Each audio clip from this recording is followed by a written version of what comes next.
Bearded Biomed.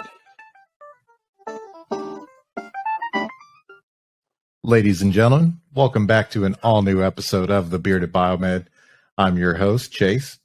Now, as you know, we have brought on Sean before in the past to introduce you to Healthcare Direct USA. But today, we have brought in a longtime friend of the show, Andrea from A&G Biomedical. Gabriela wasn't able to join us today, but nonetheless, we're happy to have you here. And I want to get into a plethora of topics with my colleague here. But first, if you wouldn't mind just introducing yourself for those that may have not listened to an episode or just may not be aware of A&G Biomedical. Tell us your story. Thank you. Thank you for inviting me. Well, my name is Andrea. I'm one of the owners for A&G Biomedical, and our company pretty much do biomedical and surgical repairs. We work with a lot of hospitals, pretty much in South Florida, and also with surgery centers. We're pretty much the middle point of contact for the equipment repair. Most of the repairs are done here in our shop, but some of them we're not able to repair them, but we don't like to say no to the customer. And we always try to provide the best that we can do, the best service. And you guys are based out of Florida, correct? Yeah, we have the company right now for 3 years. Yeah, 3 years. It feels like 10, though. Well, when you're a business owner, I'm sure it does. Yeah, Andrea, I just saw one of your posts on LinkedIn. A lot of patient monitors looked like they were getting PM'd. So you guys obviously do a lot of PMs. Do you do a lot of surgical stuff? What does your primary client base kind of look like? What is some of the stuff you do? I feel that we do both. On the surgical side, we do service on the instruments like sharpening. It's like maintenance for the instruments. We also do power tools, flexible scopes, ultrasound probes. So pretty much a little bit of everything that they use at the OR. I work with a lot of nurses in this area, to be honest. A lot of the stuff that gets dent, dulled, and broken.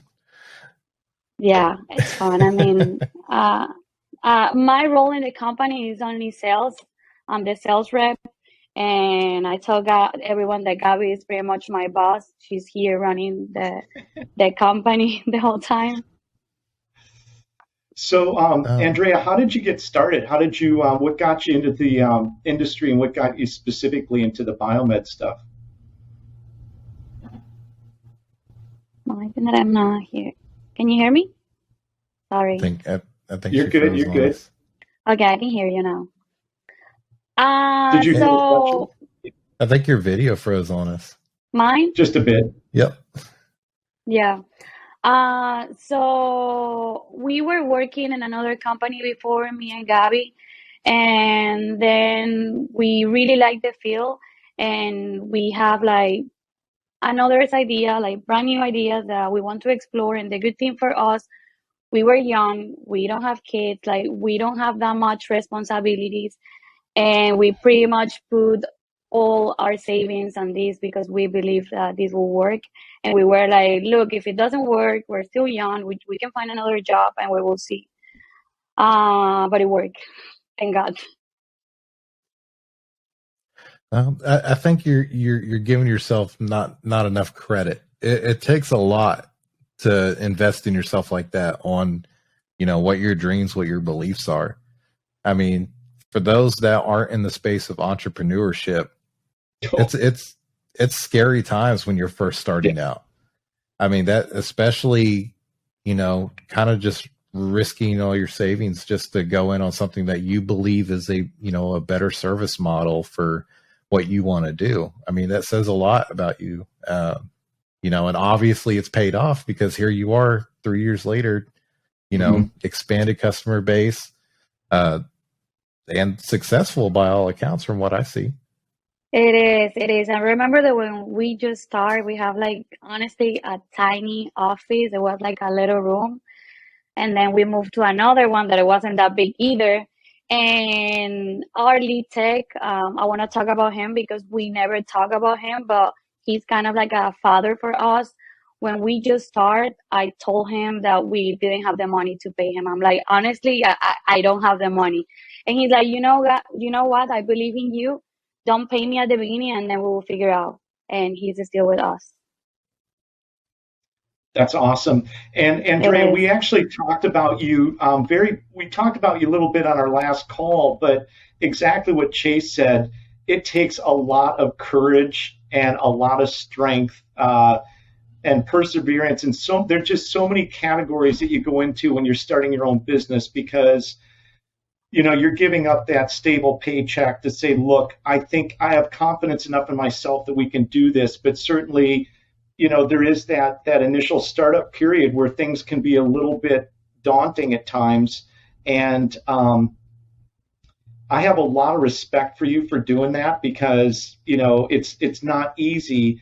The one thing I always, remember myself, even with the company, when I started Hospital Direct Medical, I look back at videos at that place with, I think I might have told Chase this, with like 2 Sequoia ultrasounds and 10 beds in there. And I'm thinking, how in God's name did I ever build that company into anything? But like with anything, no great risk, no great reward. And so you've put it all on the line to do that. And now you're coming through on the other side. And so at first, that company is like your baby. You're going to do everything to take care of it. And then eventually the company grows up and it can take care of you.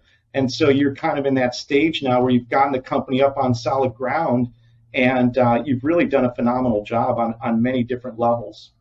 So congratulations to you on that. Thank you. Thank you. What you're saying is true. This company is pretty much our baby.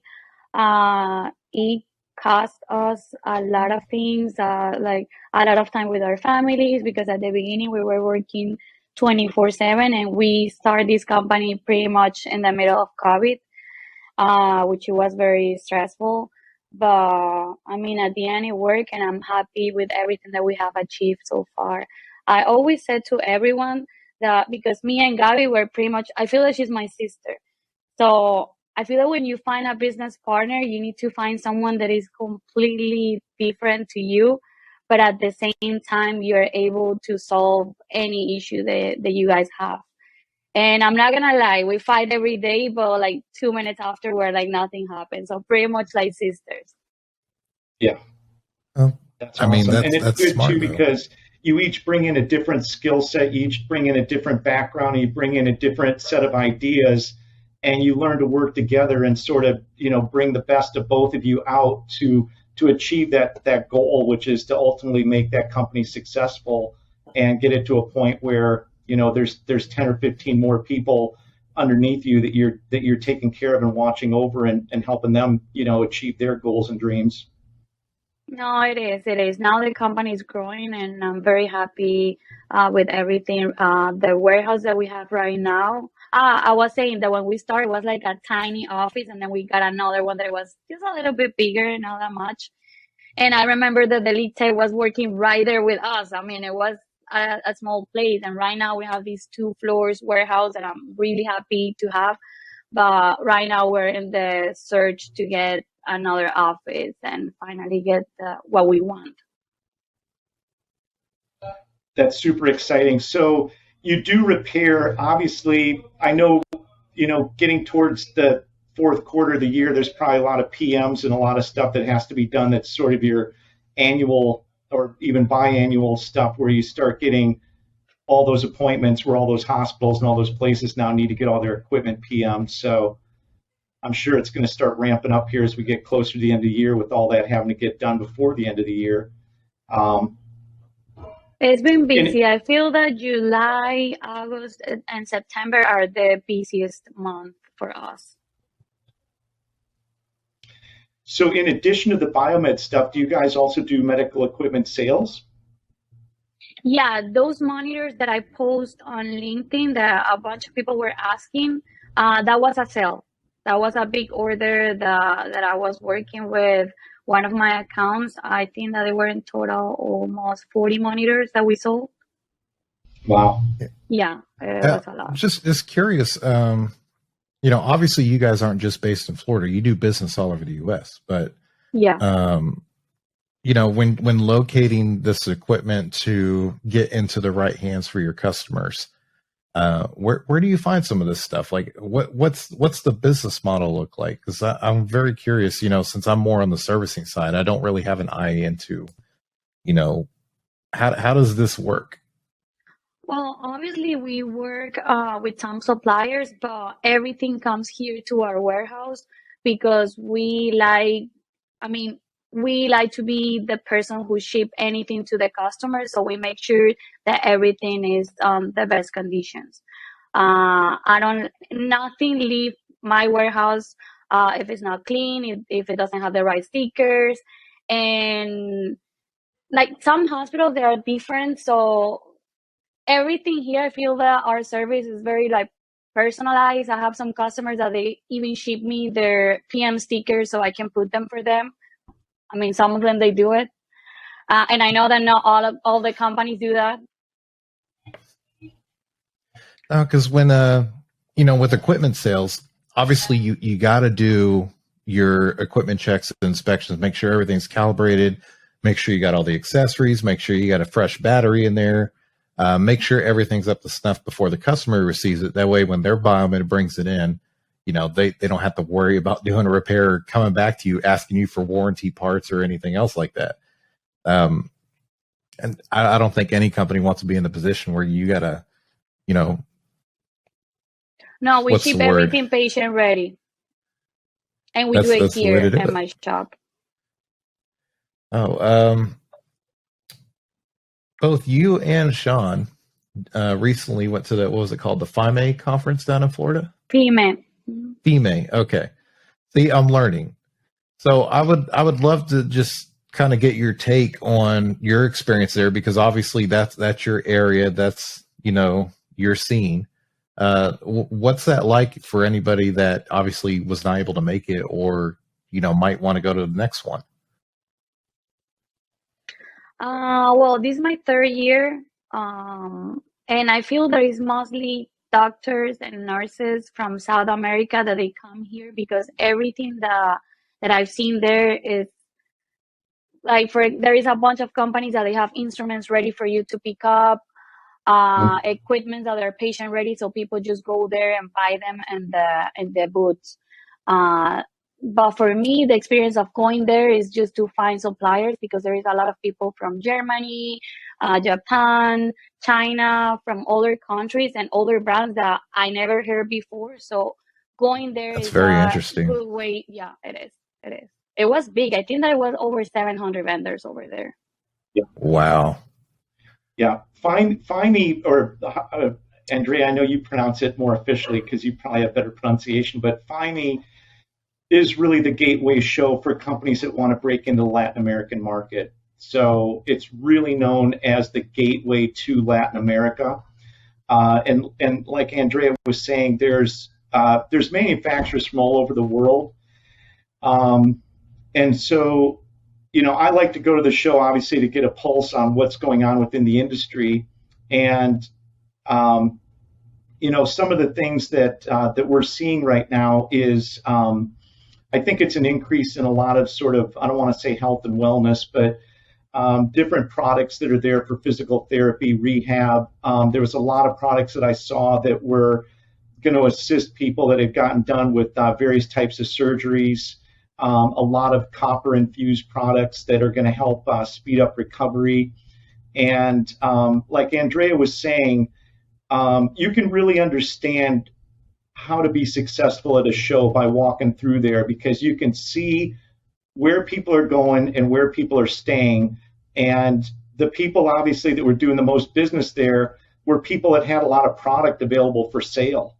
It's one thing to display product, but there was 3 or 4 companies that had a lot of endoscopy equipment, and they were selling a lot of endoscopy equipment there.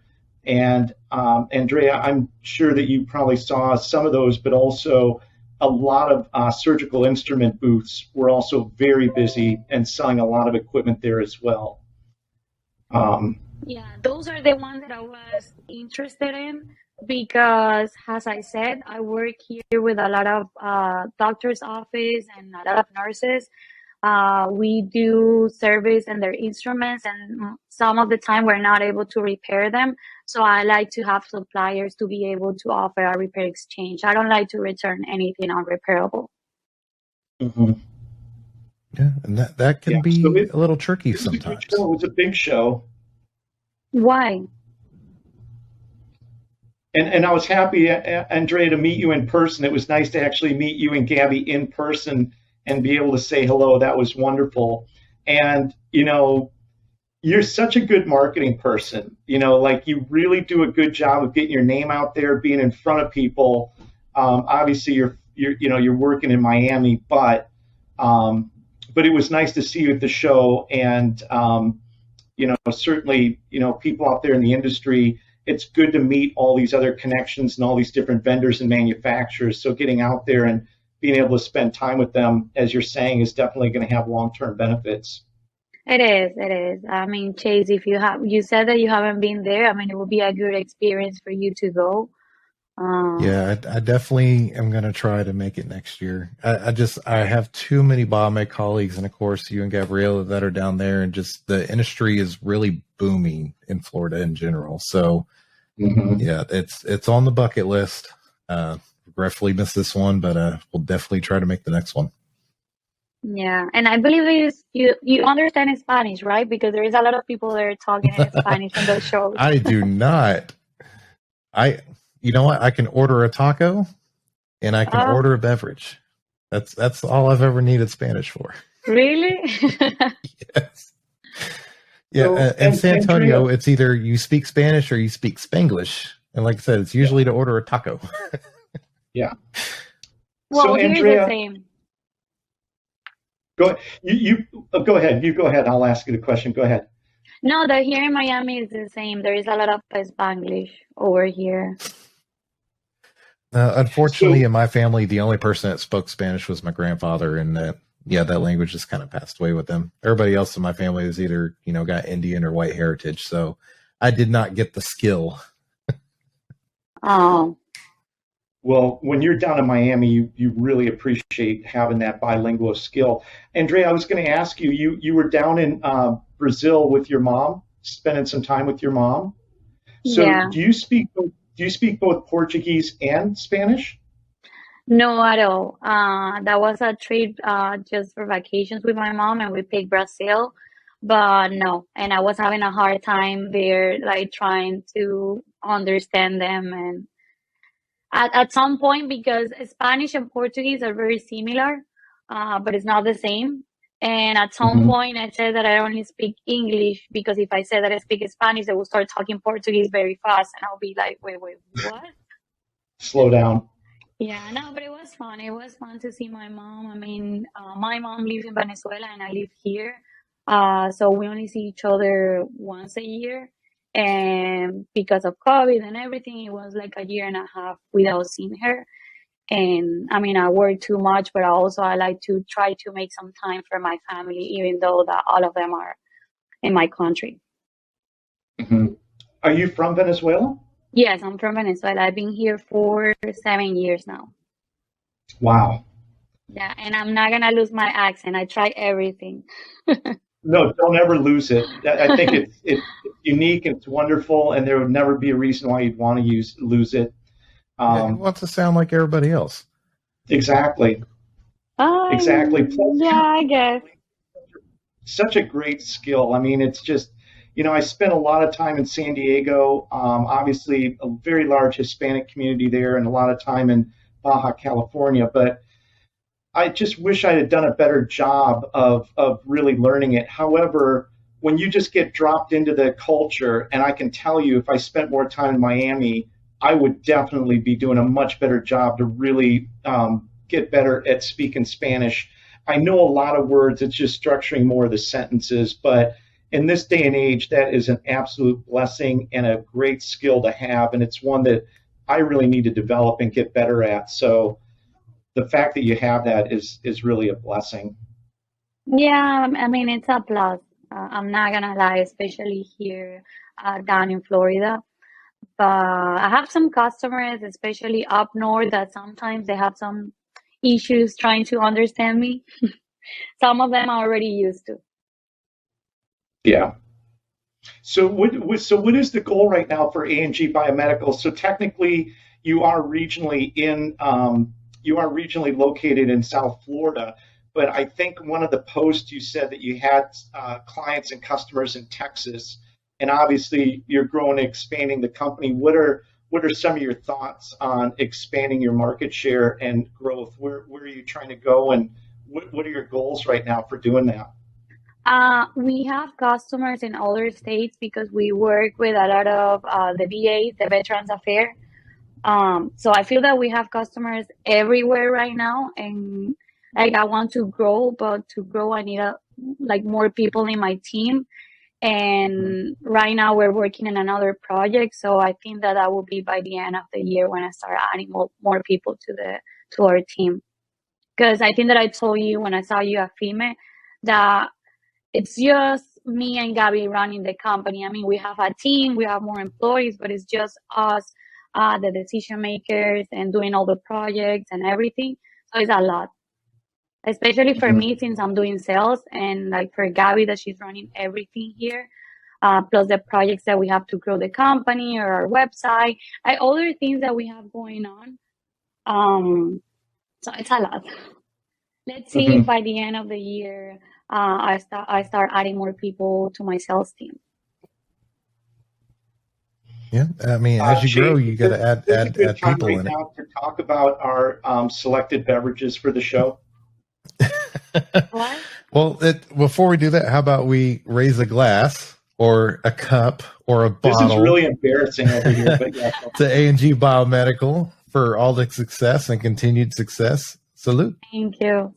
Thank you. Cheers. Salud. Salute. Oh. Oh, I love my gosh. soundboard. You have everything there. Oh, yeah, I can do all kinds of things with this. Let me know if y'all ever want robot voices. Nice. Well, we haven't mentioned here what is everyone drinking. So, Okay, I have a mezcal with orange juice. Okay, I've got Grey Goose and grapefruit, which I went next door to get a to-go thing, almost like a children's cup. But you know what? It's Grey Goose You and party grapefruit. hard. So, yeah. Nice. Well, Now- I have mezcal with soda. We have a Nice. mini bar here in the office because we try to do happy hours on Friday. So what I hear is you're taking applications. Ah. I will sell those monitors for you. It's so funny. I can drink tequila like water, but I don't know what it is. Vodka, I can't drink it. It doesn't agree with me. But tequila, I can just. Same. I'm the Maybe it's same. my I prefer heritage, to who drink knows? tequila. But I will tell you, if I get a night out on mezcal, it's gonna be a fun night, because that kind of takes it a level above the tequila, and mezcal is kind of what I call the real deal. That's a specialty that you don't see very often. I'm up in Virginia right now. You don't see it much here, but you know, when I lived in San Diego, that was the primary drink that you would get down in Baja California, was mezcal.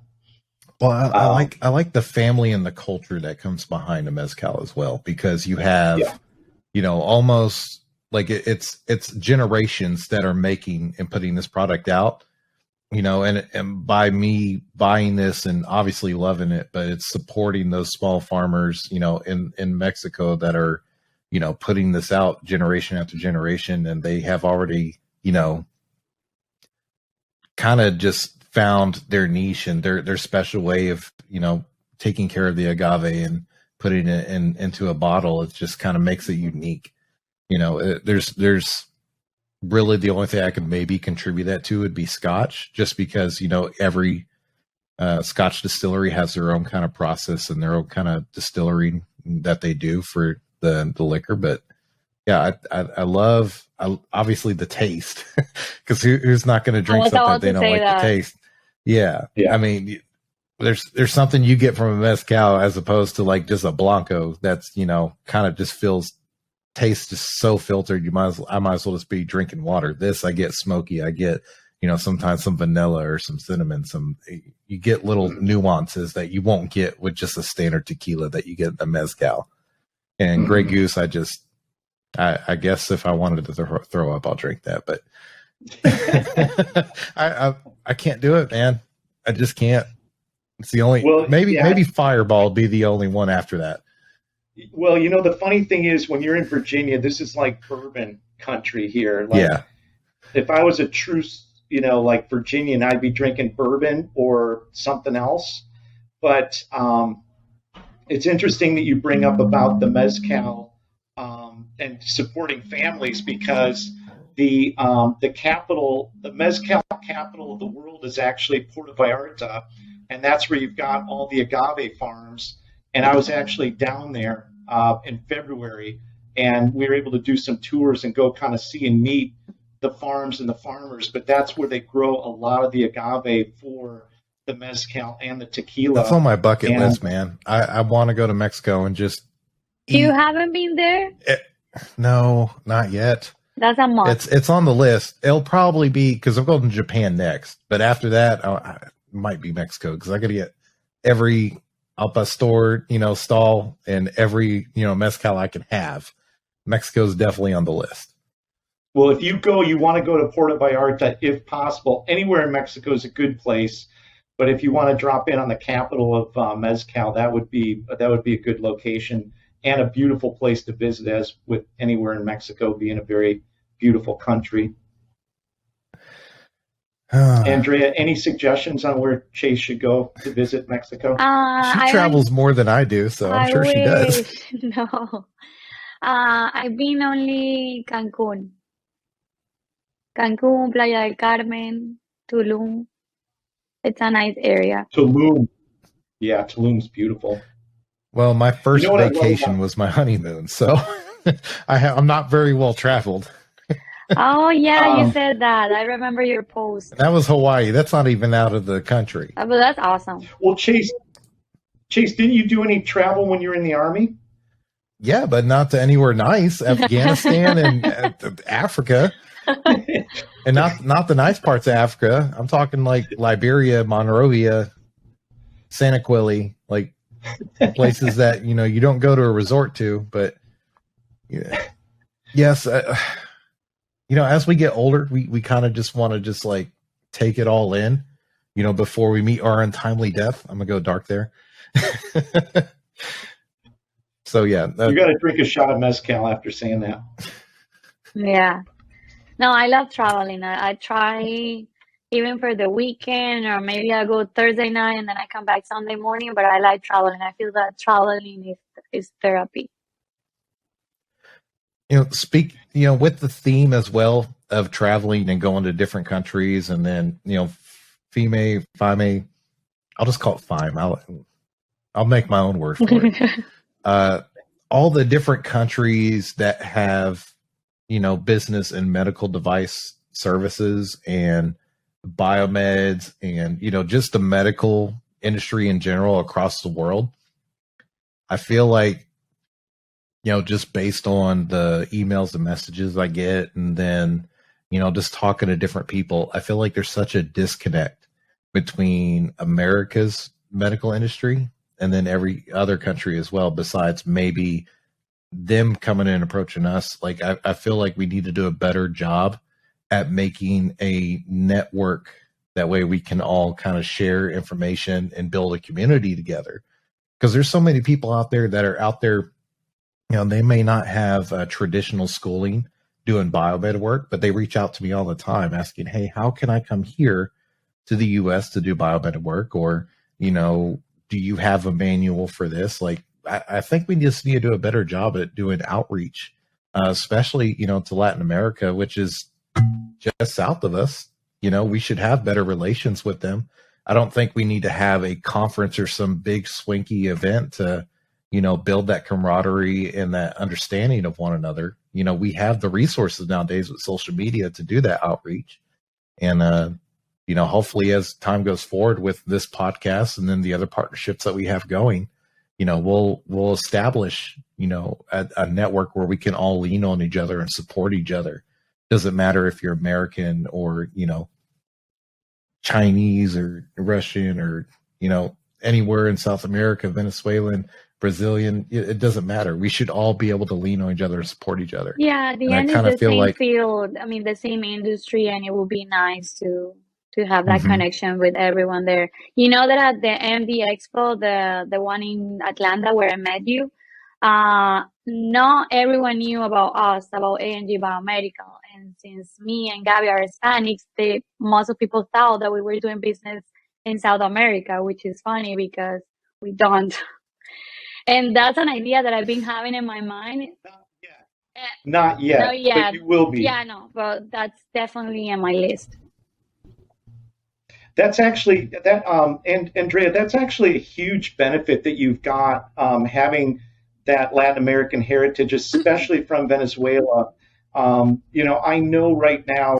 So me and Chase were talking before the call about Thomas with Med Global Group, and Thomas has basically set up a website platform. He's technically out of the States, but he runs a lot of his stuff out of Mexico. And his main mission right now is to do exactly what Chase was just talking about, which is basically integrate Latin American healthcare with medical and supplies and things out of the States, including biomedical. And his network really does a good job of helping connect those people from the States down into Latin American countries. But as somebody who's done a lot of business in Latin America, I will tell you, and Latin American people really prefer to deal with other Latin Americans, especially Latin Americans, well, obviously, but people that speak their own language, Spanish, Espanol, right? So, you have huge potential right now for expansion and growth into those Latin American countries because there's a trust factor that goes into all that. And obviously, being biomedical and being able to fix and repair equipment, you're already on top of that. That's already your core service. But now you start adding products and services, and as just somebody on the outside looking in, I would say, wow, you have great potential to do that. It's a growing market. And the thing that was interesting about talking with Thomas was that Thomas was saying that the average hospital, now you have the big government hospitals that are 150, 200 beds, but the average hospital down in, say, Mexico and different places in Latin America is maybe 15 to 25 beds.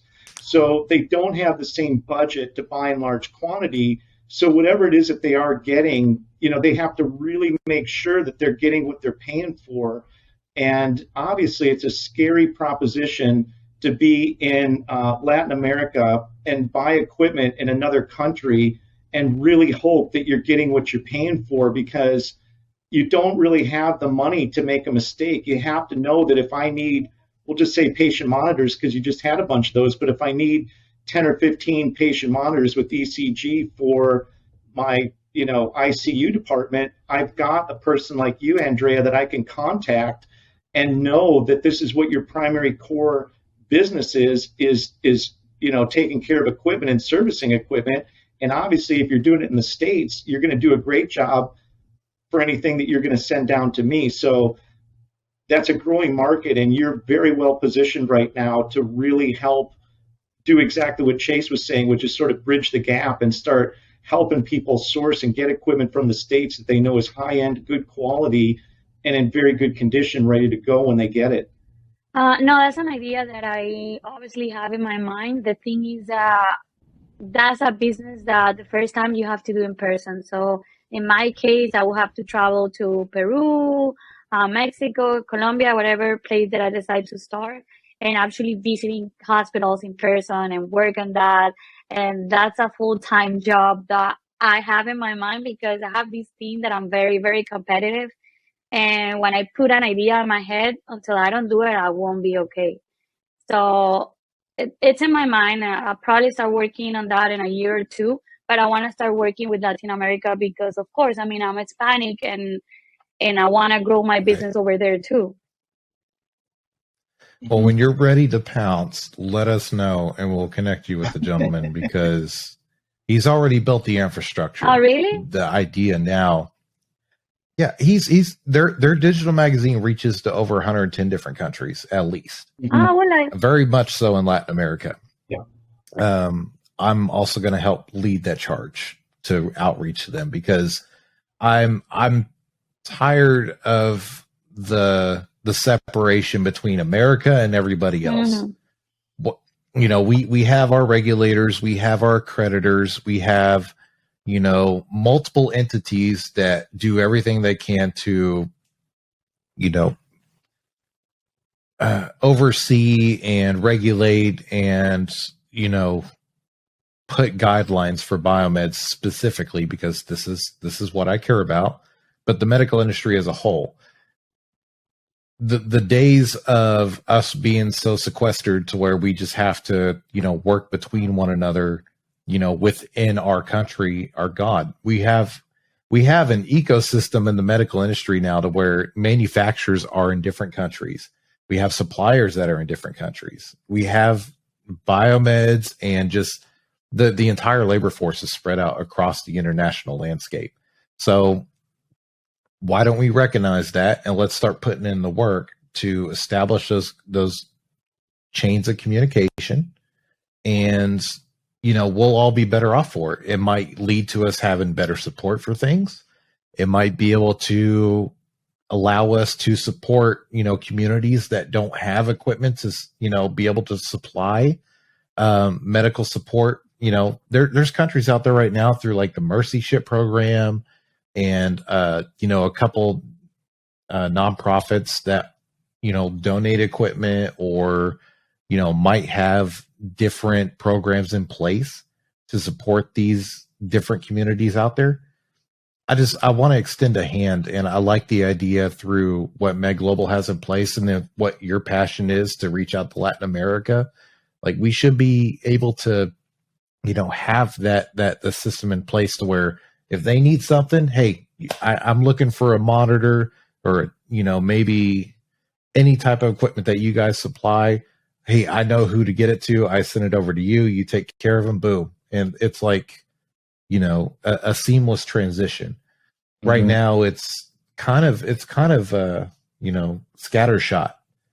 You have to know somebody that knows somebody to know somebody within those different, you know, those different groups, especially if they're in different countries. It can kind of get kind of I mean, from what I've experienced from people, you know, reaching out to me through email and such, like they have no clue how to get support for things. They have no clue how to maybe get a hold of equipment or purchase equipment or, you know, how to service equipment.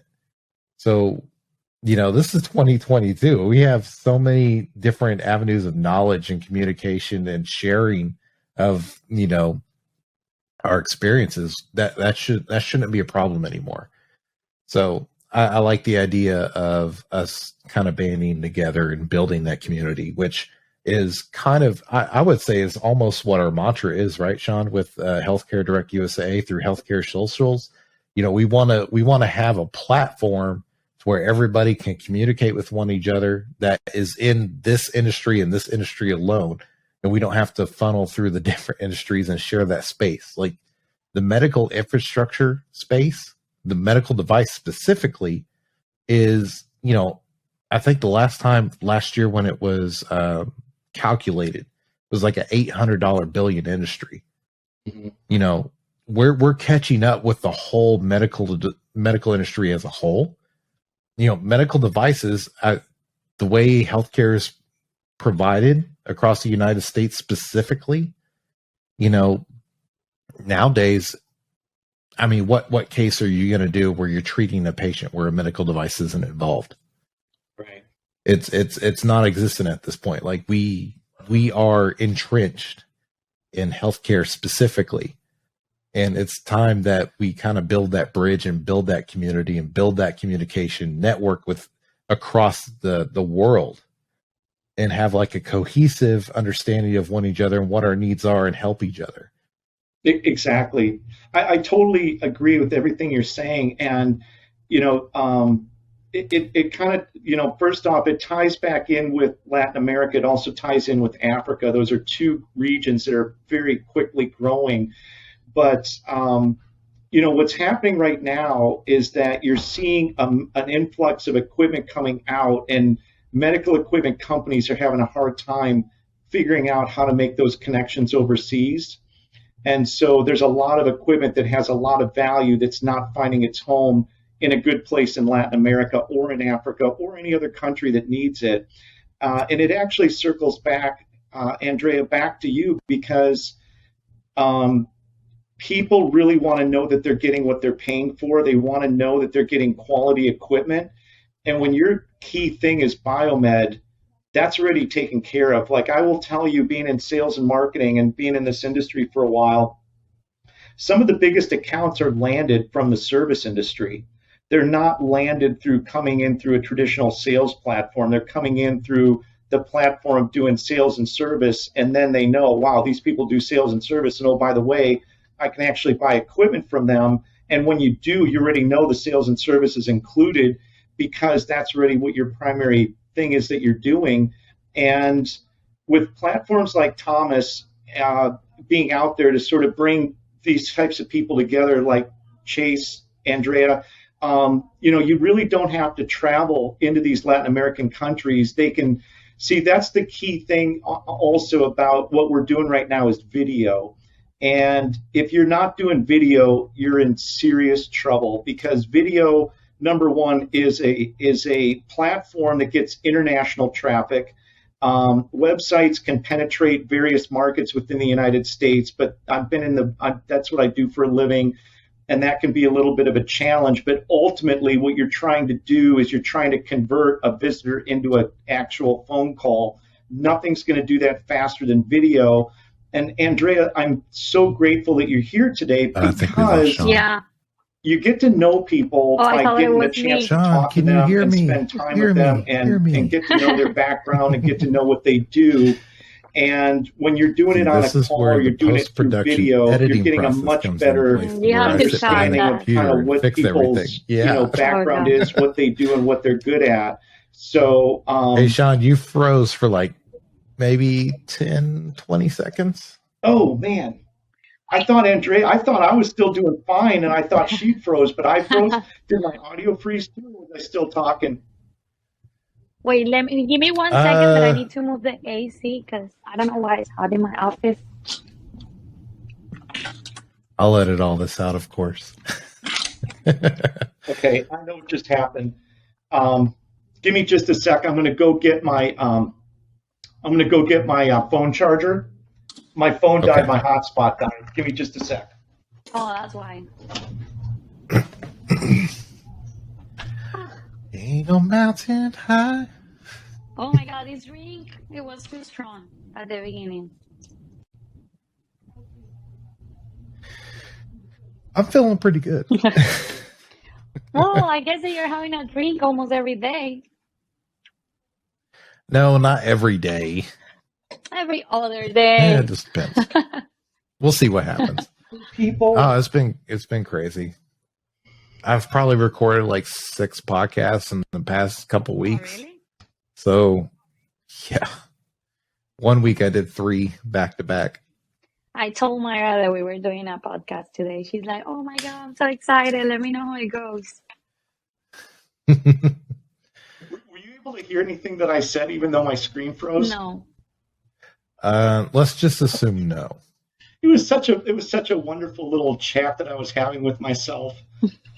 But that's fine. I'm going to repeat it here in just a sec. But give me just a sec. I talk to myself all the time. I've told myself that it's normal.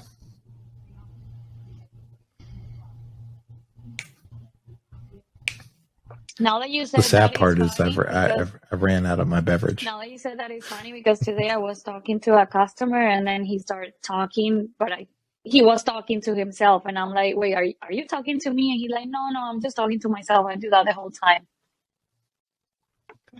I think, is that a biomed especially thing? biomeds, at least Possibly, because when I'm working on stuff, like I'll start having a conversation with myself, like, is this really happening? Or, I'll just start telling myself that it's going to be okay, or I don't know. That's funny. It's a coping mechanism, I guess. Whenever you're ready, Sean, take it. Yeah, I'm sorry, just a sec. God, I'm so proud of myself because I'd had that happen before. I'm like, oh, this time it's not going to happen. I got my hotspot. But of course, I wasn't smart enough to look at my battery on my phone and figure out that it needed to be charged. Do you not have like internet in your office, or? I got a lot of skills, but actually, like, I really don't have very many at all. But I do wing it from time to time. Everything I do, I wing it. Well, except biomed, I don't wing it. Everything else. Just give me a sec. But since are we still filming right now? Yes. Yeah, but I'll edit it out. I kind of know the time frame. Okay, and when I get the master copy, I'll do the same thing and edit it out. But while I'm waiting for that to come back on, which should be any second, Andrea, you can really do right now. You could really start going into Latin America without having to do any travel. If you get onto Thomas's website and start advertising there, that's one thing. But being a marketing guy, I'll tell you the number one thing you can do is start doing videos on YouTube that are in Espanol. Espanol videos. I'm not good at those videos like you guys. No, you're good. You're good. Oh, you think I'm good at this? Oh, yeah, I'm pretty sure that you're good. Yeah. Contrary to popular belief, I had stage fright when I started this. It took me pushing myself into the spectrum of like, hey, you're going to do this. Just make it happen. Like, I'm never comfortable like standing and talking in front of people, but by doing the podcast, I got more and more comfortable. I think it's partially because like I'm very passionate about my field, so I can just talk about it all day to anybody. But like if it was just any other conversation, I'm kind of standoffish. I don't really talk to people that much. I think, like I've said this multiple times on the podcast, all biomeds are introverted. It's really when you bring up a topic that we're super passionate about that we could just talk your ear off. But other than that, we're not really going to talk. What I would possibly suggest for you is if you wanted to maybe do some, some Spanish videos of, describing what you could provide to Latin America, just record it. I'd be more than happy to edit it for you, and I can get it into the hands of Thomas, or you can just record, send to them yourself, or I could put it on my channel. Like we can get that in the hands to where that would, disseminate. Chase, what we'll do is we'll get Thomas on our next call because he wants to do more calls with us. And we'll get her right on the call with Thomas and get it promoted right there on his platform. Yeah, you may not even have to go. You can just what do you need? I can or cannot do that. So all the people in Latin America are going to fly here, and they all want to fly to Miami. I mean, you can imagine nobody wants to come to Virginia, but we get a lot of people that fly to Virginia because they just want to put eyes on the equipment and they want to put eyes on the people that they're dealing with. But we do have one or two people that are like my business partner. His wife is from Dominican Republic. So she handles anytime anything from Latin America comes in, it goes directly to her because I've done this long enough to know that Latin American people want to stay in their comfort zone, and that's dealing with other Latin Americans. And some of them will come, but a vast majority of them, if they can do what we're doing right now, Andrea, and they can basically get on the phone with you, that's going to help a lot. But what I was saying before my phone died and my hotspot dropped is that these types of calls where you're able to basically introduce yourself, talk about your business, talk about what you do, that really goes a long way, much longer than what you might think it does. And, I don't know where I kind of dropped off on, but if you're not doing video right now, you're really in trouble. I mean, I really don't know how to say it nicely, because you need media and technology that can penetrate into the world market, not the United States market. That's just not enough. You need to get into Latin America, and what's going to get you there? It's going to be platforms like Met Global Group. It's going to be platforms like YouTube. And when you understand how important video is, it's really just talking from the heart and telling what you do and who you are, and that in itself is enough. And the one thing that you'll always understand as well is that the more you do it, the more comfortable you feel. You have to know that it's a process, that you will stumble and bumble, but that's okay. There's nothing. I'll tell you what's going to kill video. Here's what kills video, is getting a big corporation involved and scripting everything out and turning it into a TV commercial. That will kill your video, because it's not authentic. It's all scripted, and it basically is like I'm watching TV. I want to get to know Andrea as a person. If you stumble, you bumble, well, guess what? We're human, and that's a normal process. So it's not anything to look at and say, oh, well, that wasn't perfect or whatever. And so, so with that being said, if and when you decide that it's like, yeah, you know what, I am going to start just doing some basic marketing. I am going to start just reaching out to some folks into Latin America and let them know that we are here. You've already got all the tools that you need to be successful, because number one, you're an established company. Number two, you're very good at service, and you're very good at the back end of what people really need. People are not buying equipment to get the equipment. They're buying equipment because they trust the people that they're buying it from can help them if there's a problem. And the biggest problem in the Latin American market right now is trust, because there's been a long history of medical equipment companies in the United States pulling stuff out of hospitals and shoving it straight into a container and not doing any service, not doing any PMs, not doing any testing, and just shipping stuff down there. And as I had said earlier, you're dealing with hospitals and places that don't have a lot of extra money. So they have to make sure that the money that they're spending is going to get the job done, and that excuse me here, I'm just getting this hotspot back up. But they got to know that they trust the person they're dealing with. It's all about trust. It's all about trust, and it's all about the back end of saying, hey, Andrea, if something goes wrong and I need a part, or I need an extra ECG cable, or whatever it is, they know that you're there for them. And that is, I'm telling you right now, you have every tool and everything you need right now for helping people in Latin America. And it's like Chase was saying, it's more than just doing business. It's really about combining all of our skills and efforts and making it a global marketplace where we all work together, and we don't see other places as separate countries. We're all people. We're all trying to help each other, and we're trying to address the areas that are in the most need with the best quality equipment we can provide for them, because we've got a lot of it up here. So the one thing also, Chase, and you can address this as well, when you're in biomed, you know what equipment is good, and you know what equipment is not stuff you want to get out of the country, because it's probably going to break down.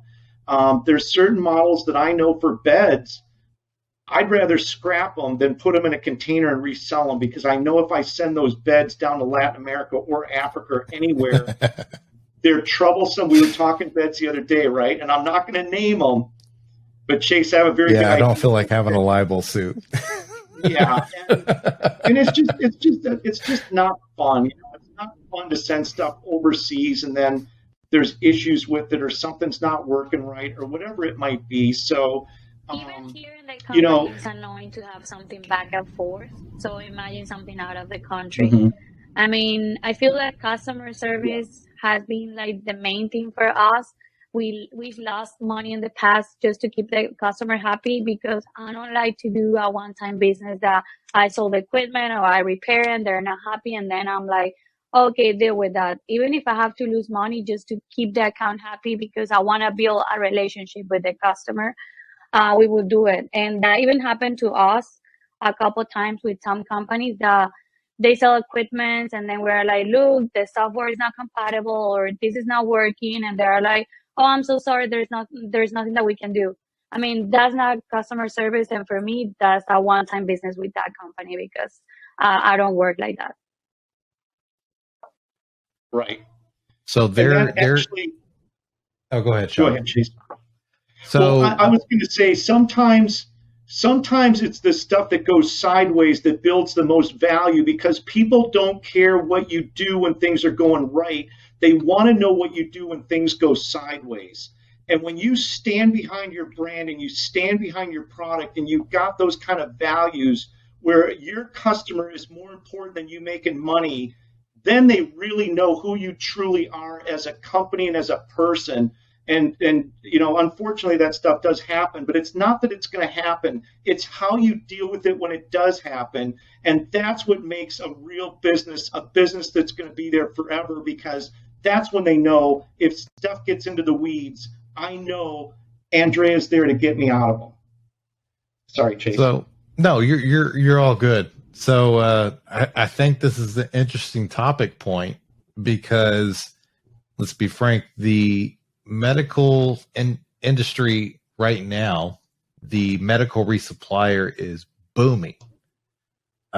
You know, you see a lot of pop-ups or, you know, companies that have rightly so established themselves as a medical resupplier, either through equipment sales or accessory sales, or, you know, you send it to us, we'll repair it, we'll send it back, calibrate it, whatever. Not all sizes fit. There are some that are doing it the way they should be. And then there are some that are not doing it the way they should be. And then it ends up hurting the industry as a whole because it disvalues, you know, the services that get provided, you know, within that realm. And then when you do that, it creates almost like a situation of mistrust. That's true. And this is not an industry you want to have any modicum of mistrust whatsoever. The machines that we service, the machines that get provided to hospital systems and clinics, and ERs and surgery centers, and even like we were talking about Latin America, you know, there is no room for error. Some of this equipment is used to monitor patient vitals to, you know, maybe see what kind of medications they might have or what kind of heart issues they might have or blood pressure issues, or, you know, to monitor them during surgical procedures. Like this is equipment that directly impacts patients' lives and their safety. And, you know, I've heard stories, of course, I can't put sight on it because I'm in the service aspect of it, but I have dealt with vendors that, you know, it's quick turnaround time. Let's grab this, let's make it functional, and let's get it out there, grab the dollar and take off. And then after that, there's no support aspect. That's right. Good luck getting any warranty, you know, held up after that. Oh, we sent this to you and it's not working. Well, If you have any shipping, you know, exactly. And, you know, depending on the situation, that can hold true, but that is not 100% the reason. Of course, that's very difficult to prove because, like I said, we go through different. If you just consider, like, let's say Texas, and you put something in a Connex that gets shipped to Latin America, that's a lot of over 100-degree temperatures that equipment's sitting in for however long till it gets the next provider. Or, you know, we have equipment that gets shelved in a unair-conditioned warehouse that, you know, they have thousands and thousands of monitors or beds or IV pumps or what have you. And it sits there until it gets a, you know, oh, we got somebody that wants 2, 3, 4, 5, whatever of what I mentioned. You know, they do a quick stack, you know, check on it, sticker slap, send it out to the customer. And then all of a sudden they're never to be heard from again because I've had the circumstances to where as a biomed, I reach out to that company because maybe it's missing an accessory, or maybe it came here and got damaged during transport, and it's physical damage that you can see that had to have occurred while it was on that truck, and then they get it, and then it's pins and needles trying to get that part so that we can get this, new item that the facility just purchased up to where it needs to be, because they just purchased it. They should get something that is, whether it's refurbished or not, in the condition that they thought they were buying it in. And sometimes it can be a little difficult. So I guess to, preface off with this really long-winded, I guess, this is a rant. Why not? It's Bearded Biomed. I rant. Good one. Dude, keep going. No, it's something that I hear about a lot, and that I have kind of had like a third party perspective on is, not all third party suppliers, resuppliers, equipment resellers are the same. And like I said, if we're talking to branch out that network and communication and trust within the industry, we need to take a hard look at some of these providers, or hold them accountable for their actions, or, have some kind of understanding that this is our standard and we should all abide by it. But that will also differ between on what state the company's in, what their customers are, what their expectations are, and then, us holding each other accountable. So, Andrea, Sean. That goes back to what I was saying before. You don't need to name names. I won't mention anyone. No, and trust me. And I don't feel like I don't feel like getting sued. There. That's fine. Right. But see, that's the thing, like I was getting back to before, is like when you're dealing with an individual person, it goes with a lot of trust, right? And so, Andrea, if I know you're from Latin America, you're from Venezuela, and I know you're biomedical, and I know your primary job, and you started off, we'll just say, as biomedical, then I know, number one, you have ties to where this equipment is going. You know what the life is like there. You know the hospitals. You know the people.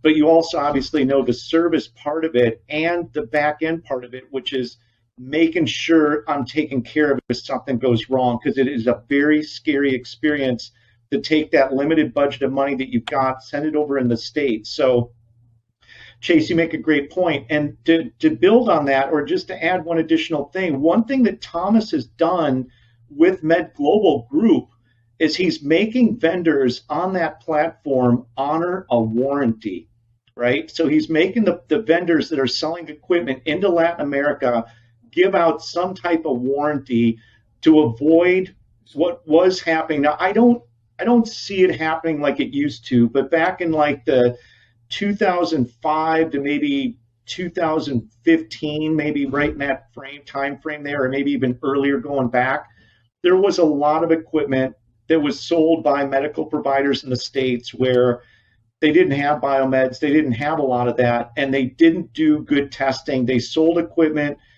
It really doesn't matter what the cost of the equipment is. If it's not working, it's not doing anybody any good.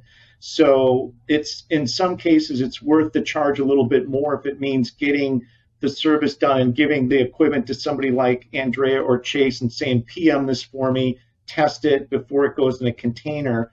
But now companies realize that practice that was happening back then has damaged a lot of the trust factor, but it is being built back up. But it's being built back up one sale at a time, one person at a time.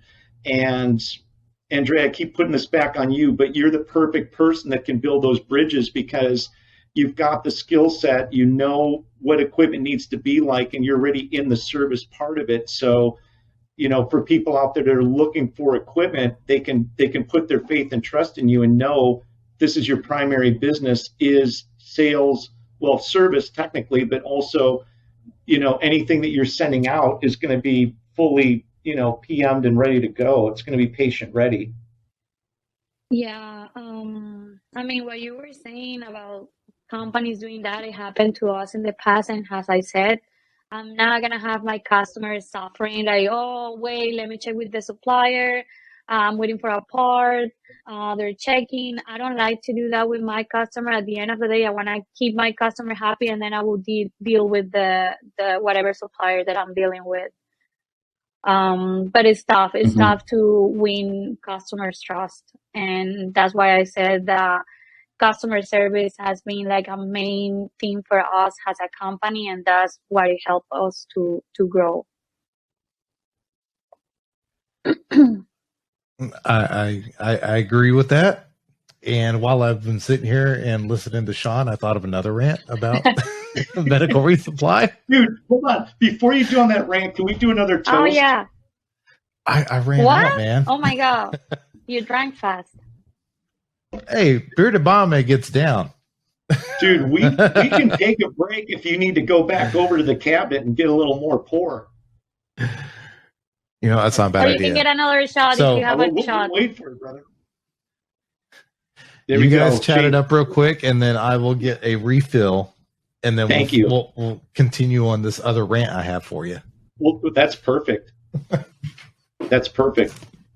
So, Andrea, while my hotspot died and I was talking to myself, which I actually do quite a bit like your customer today, did you hear what I said about the video stuff and promoting the I want technology? to start working on videos, but believe it or not, I don't feel I guess that is what you said, that I need to practice with the camera and I'll get used to. But I'm a shy person, even though that I don't look like that, because I'm a people person too, and I guess that's how I ended up in sales. But I don't know about the videos. I've been thinking about it, but I feel that I want to do it more since a service perspective, like everything that vendors go through, like to get the customers, to provide the service and everything. I think I'm thinking on doing that, but I just need to see how I'm gonna start doing the videos and get less shy on the camera.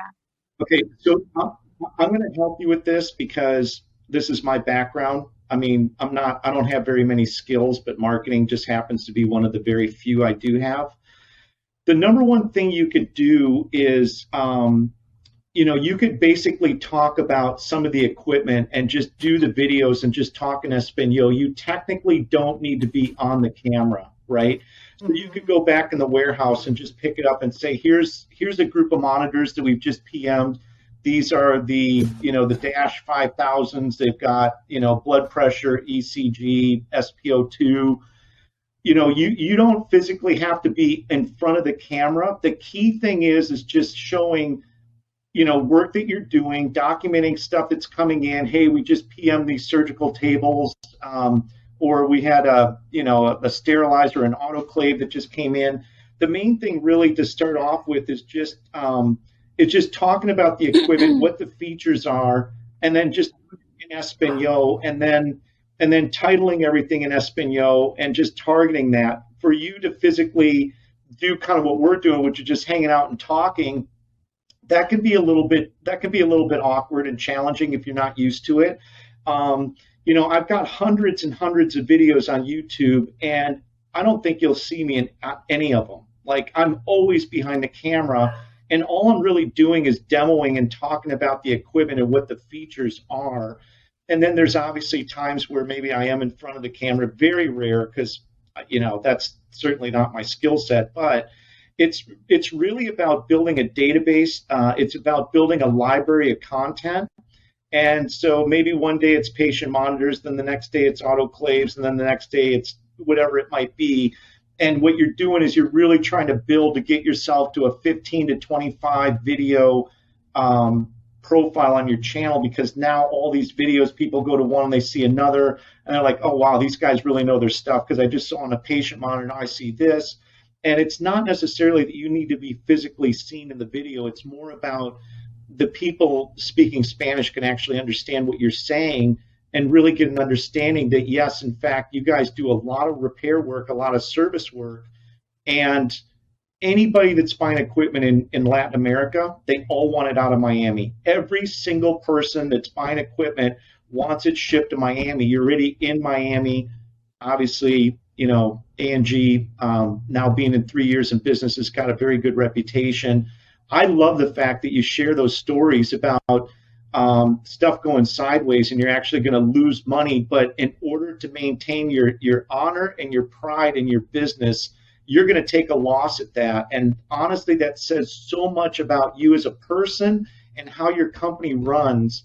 that I'm really glad you shared that. And that's the kind of like pride and honor that you take in what you do that's going to take you over any hurdle, because you're going to stand behind your company, your service. And that's what determines who makes it, who doesn't in business, ultimately, in my opinion. Yeah, no. I'll think about the videos. I was just telling Sean that I'm a shy person, even though that I don't look like that, because I'm also a people person, and that's how I think that I ended up in sales. But like making videos like you do, like also Myra does, I'm not sure about that. I think that we need to practice. It's a it's a process. So just embrace it and know that initially it's very awkward. It takes time to get comfortable doing that. So you just have to know, like I said, people just want to know that you're real. And I would say it's probably going to take 5 to 7 videos before you really start getting into a rhythm where it starts becoming comfortable and you kind of get a routine down.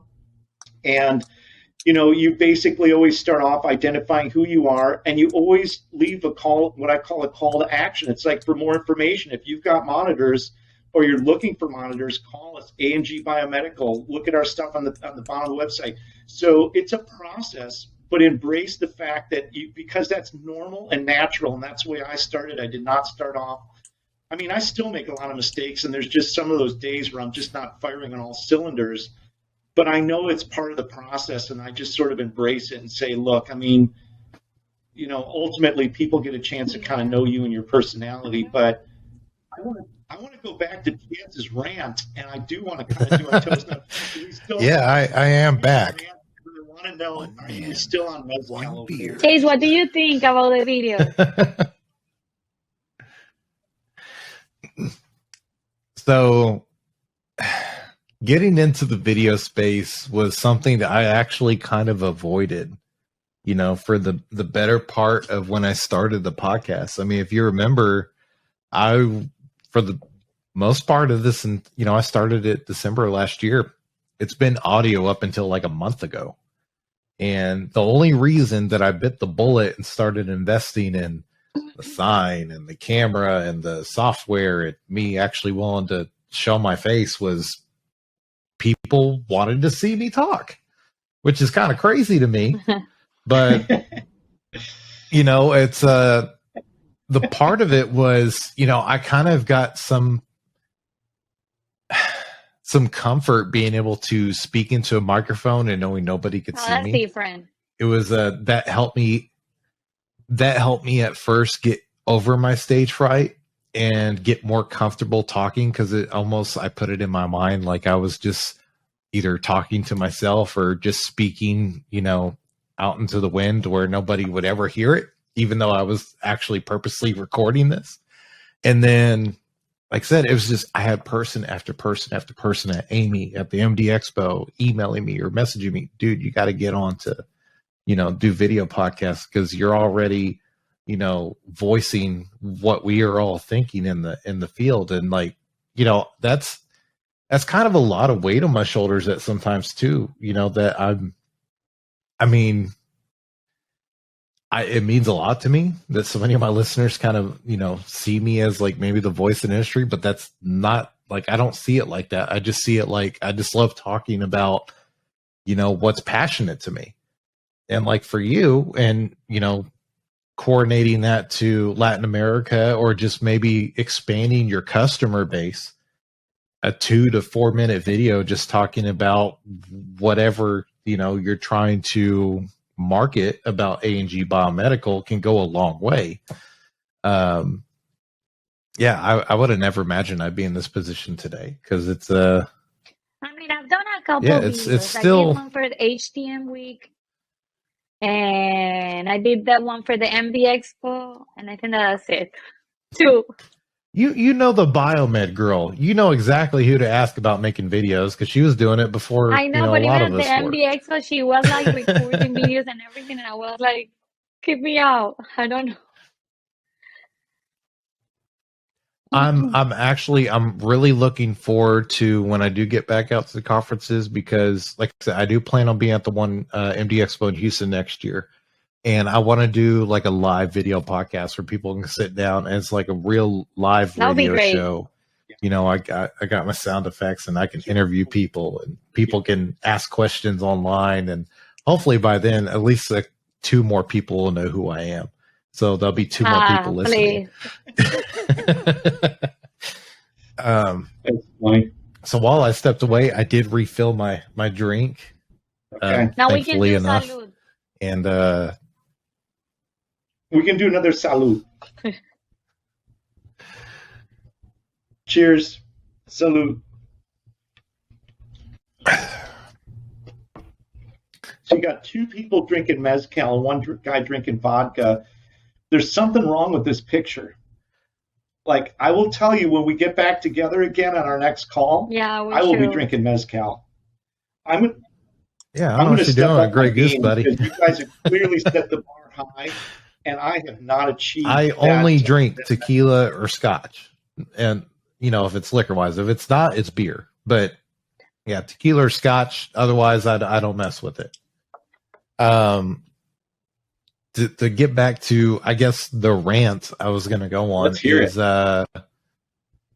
so with medical resupply, obviously comes used refurbished equipment, which is fine because not every single facility out there is a flagship hospital, has the money to buy the latest and greatest, fanciest technology, you know, flux capacitor patient monitor out there.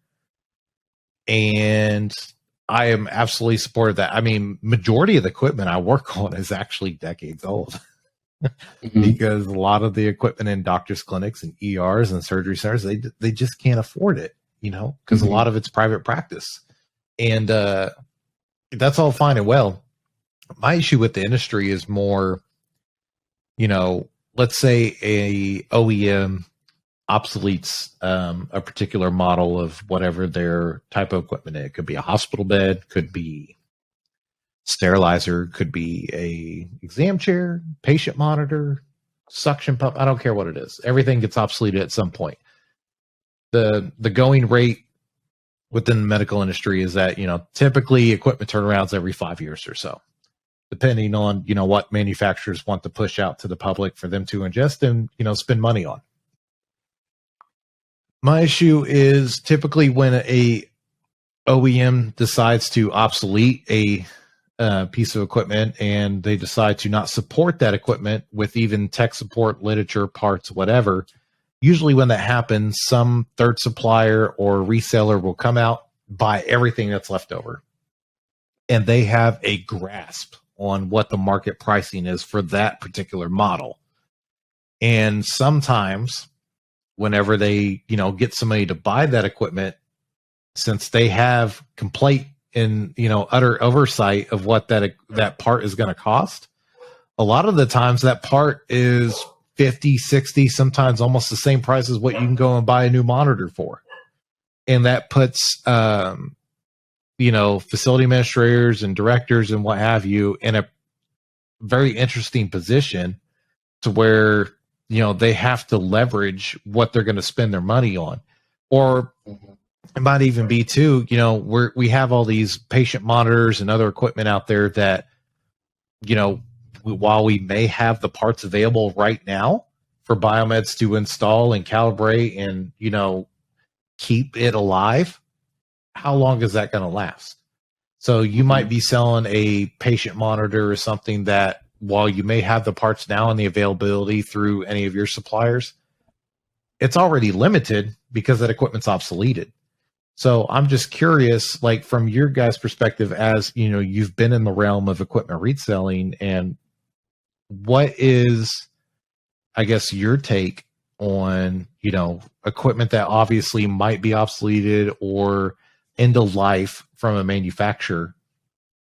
What do you do? For instance, from A&G Biomedical's perspective, what do you do to, you know, combat that? Or, you know, obviously your brand, your mantra is it's trust. It's, you know, putting the customer first. So sometimes I'll see, you know, other equipment resellers, I'm not going to name who they are, they'll sell something and then, you got a 1-year warranty, and then maybe a year or two down the line, they don't have the parts anymore. But what do they care? They sold you the equipment. Bing, bang, boom, it's done. And then the customer's left, if something goes wrong, which it's already antiquated equipment, what are they going to do? Oh, I guess we got to come back and maybe do another purchase of another monitor, or do, sometimes equipment resellers will take that monitor that's broken and they're like, okay, we'll swap it for you, but for this fee, 2 years, 3 years down the line. Repair exchange. So that's just something, right? And which, it's going to happen. And as a customer, you need to be aware that you're already buying something antiquated as opposed to, going to buy something more up to date. But my issue is more with the ones that kind of placate it as, a one-stop solution, whereas it's more of a transactional instead. You mean that they don't? So I'm just curious what your perspective is on that. The equipment to see if it's something that they can do. Right? That's what you're saying. Okay. Yeah. No. Yeah. We don't. In a nice we way. don't do that. Usually, I have customers that. That's not good business to me. I have customers that they call me. I don't want to have an equipment back and forth. If I know that I don't have the parts, or if I know that I have an equipment in good condition, I'll be like, look, you don't have to ship it. I'll do a repair exchange, but you can keep yours, because I'm honestly, I'm gonna throw that one away. But if it's something that we have parts, yeah. And that's the right thing to do. Yeah. I mean, why I'm gonna get an equipment, I'm gonna make the customer, or I'm gonna pay for shipping for something that I'm not gonna even use. But if it's something that I have parts, and even though that I have the equipment to sell it, I prefer to evaluate the unit, because maybe it just need a minor repair. We try to keep transparent with the customers. No, and that's the right response. It's just I've seen too many times often that it's like I said, it's very transactional. It's one and done, and it's like there's not a relationship that was established there. It's like, well, we got you to buy this, now it's like you're a brand new customer again, and you're coming back to us, and we have all the power. Whereas, as the reseller, as the supplier of this device, I feel like it's kind of like it's not a 50-50 chance, but it's depending on the supplier you're going with through medical resale, you'll get different experiences. And obviously I appreciate the experience that you're giving to your customers, because that's the right way to look at it. Mm-hmm. Not all of your competitors are looking at it the same way. I know. Like, honestly, it just happened to us with a big company that I'm not going to even mention. That we did a big purchase, and one of the units just didn't work out for us. And they were like, I'm so sorry, that's something that we cannot do. You can keep the unit.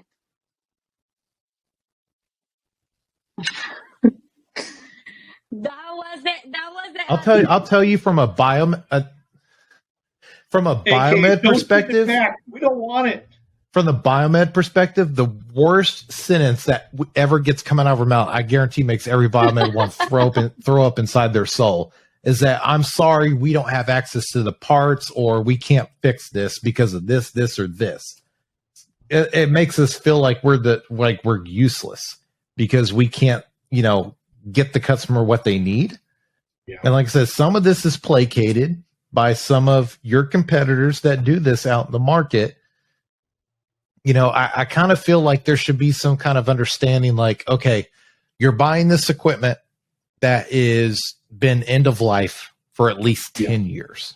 Thank you. Yes. And at this point, you are purchasing this after our warranty. Be aware that we possibly can support you with these parts and these parts only, because that's what's left over after the manufacturer kicked the rest of it out of the bucket. So, right. And it's very different. It's a very different experience. Got some feedback. Well, Chase, that actually ties in specifically to the post that you did, which I absolutely love. I wish we could pull that up and play that post. It was the post where you found a wild animal in the wild that you thought was extinct, but it was still there. Okay, so I love that you brought that up. The Midmark 75 Evolution. This is an old ass table exam table that was end of life years ago.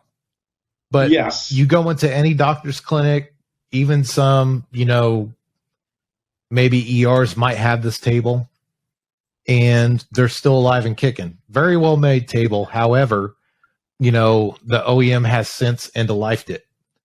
But through certain companies like RPI, Replacement Parts RPI, Industries, have given new life and breathed new opportunities to support some of these end of life medical devices, which is, I appreciate their business model, and also, their way of supplying biomeds the opportunity to continue servicing these items, because no one else is going to do it. That's but right. There's still parts that they can't make themselves. That's right. It depends on what it is. That's right. And so in my part of the industry, when that type of equipment comes out, we're obviously going to make sure it's in good working order. And we already know ahead of time that this is probably something that if something does go sideways, we could get into trouble. But we clearly represent that when we're selling the product. So we can say, look, we can definitely make sure that this is going to come to you in good working order, but the parts are going to be somewhat limited. And if something does go sideways, we'll, like exactly what Andrea was saying, we can do some type of an exchange and credit that back and then credit that towards something else. But the key thing is educating the customer to know, hey, yes, you are going to save some money because obviously it's an older unit. Some of this equipment, especially with Ritter and Midmark, is made in the United States. So the downfall with some of that stuff is that they put a lot of hydraulics in it, and that does complicate things. But oh yeah, that thing's riddled with hydraulic lines. And the worst part about it, when you're servicing it, when you got to replace a line on it or, recharge the fluid inside there, it usually causes other leaks. It's a 50-50 chance you replace a line or replace a cylinder on one of those damn chairs that it doesn't cause another leak somewhere else. And then you're back out there again, charging more labor and travel. It's gotten to the point to where I'll mostly recommend to customers like, hey, it's a possibility this could happen.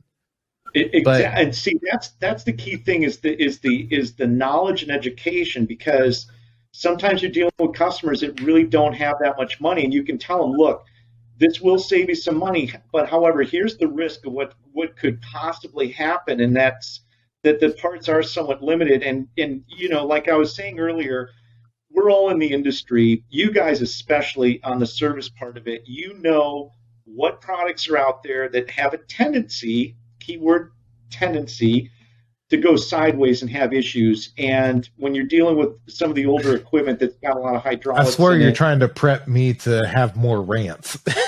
I kind of am, actually. I kind of am, because I can see how you're doing on that mezcal. And as it gets a little bit lower, the rants get much better. That's exactly right. So I'm kind of ramping Chase up. You remember the old mantra of back in the day, things were made very, they were made better. Let's be frank. Stuff that was, 70s, 80s, 90s, stuff was made to last. It was made to last. Which is why you see equipment from that back in the day still in some hospitals, because the crap doesn't break. Whereas nowadays, manufacturers, design things. I'm not going to say intentionally because, again, I don't feel like getting sued. I don't have a lot of money. Right. Manufacturers design things today to where it makes them more susceptible to damage. I've seen hospital beds to where they design things to where they are more easily to have fluid intrusion. I've seen things designed to where if anything provides any kind of pressure or impact, it's going to damage something to the point to where that whole, manifold or interface, or, I'm not going to give a specific assembly. Let's just say assembly will need to be replaced. And the component level of troubleshooting within the biomed realm is kind of obsolete nowadays. Most time within our field, the biomed, troubleshoots and identifies what's wrong and then replaces the entire assembly component, board, whatever. There's the days of replacing resistors, capacitors, chips, it's not made readily available by customers anymore. Right. Or, I'm sorry, by manufacturers. Right. Here's what I'm going to chime in on, because I want to go on a rant right now too. Thank you. Yes. The kiss of death for any medical company is coming in and being bought out by a bunch of people that don't know anything about your business. Okay. So I have seen certain companies, which I'm not going to name, that might have a very good fundamental background in one industry, and they're bought out from another company from another industry.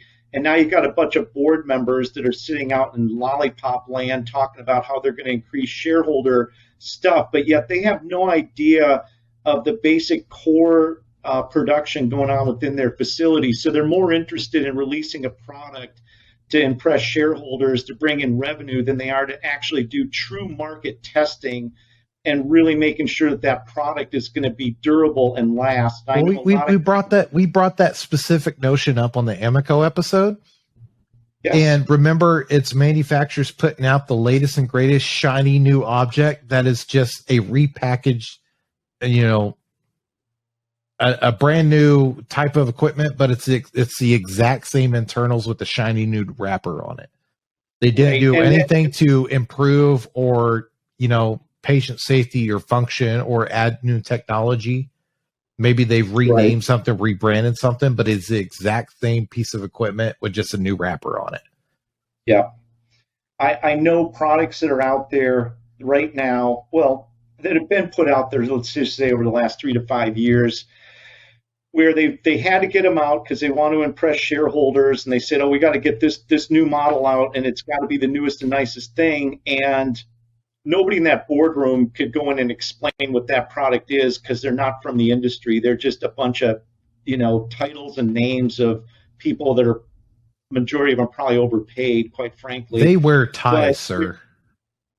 Well, I wouldn't say anything and name any companies, obviously, or people, but because there's not any specific ones, but it's a general premise that they're basically out there making decisions on stuff. I would just say, look, if you're in a boardroom and you can't go down into that manufacturing warehouse and you can't do an in-service training on it, then there's probably a good reason for you not to be making decisions on that process as far as should it be released or not. So to make a long story short, like I was kind of saying, certain products got released in the marketplace, and after they got put out there, they figured out, oh, wow, we've got some issues here. Well, yeah, you've got some issues here, and the issue is you didn't really do enough market testing and really put the thing out there to really put it to the test.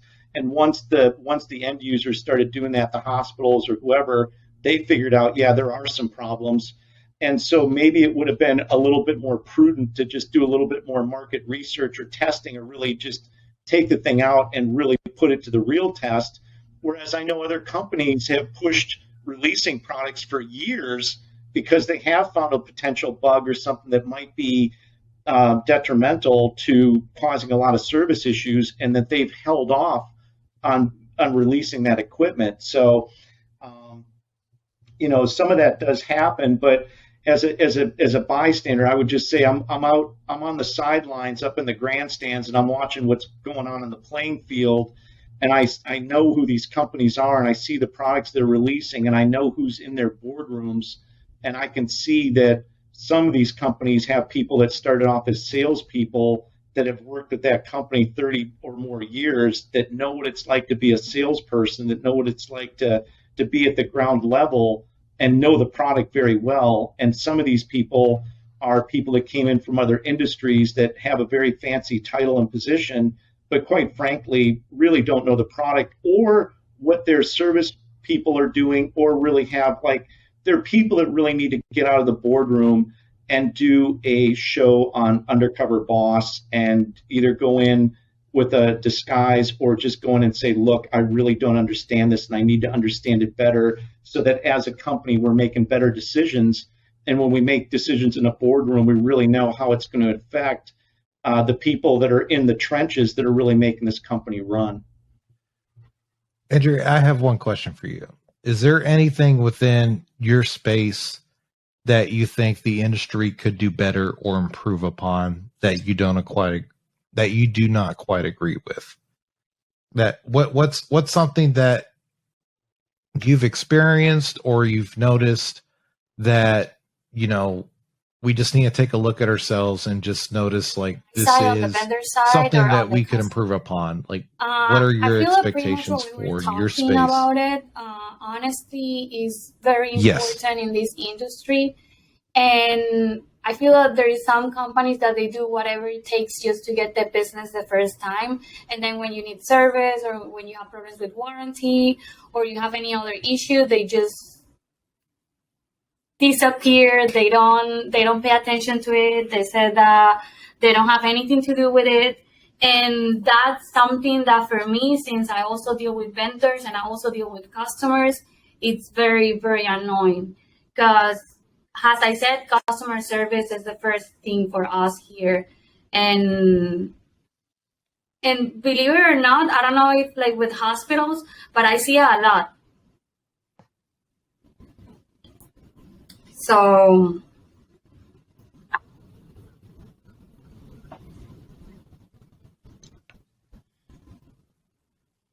that was a great point you just made, Andrea. Customer service is our number one priority. That is the number one priority. And everything else comes from that. But making sure that we can do that and provide that first is, you know, once again, you know, just such a great characteristic. It's really something that, you know, that hopefully, you know, all companies are going to get to that level and that standard. I think it's getting there. That's because the thing. ultimately in this day and age, because of the internet, because of communication, everything and that's because going of the on. way that, And in our case, like we're honest, we're like it's back order. We just give me a few days and I will have an answer. Like we try to communicate constantly with the customer and let him know what's going on. I don't like to have the customer asking me for like a status or a repair or anything. I prefer to reach out to the customer first.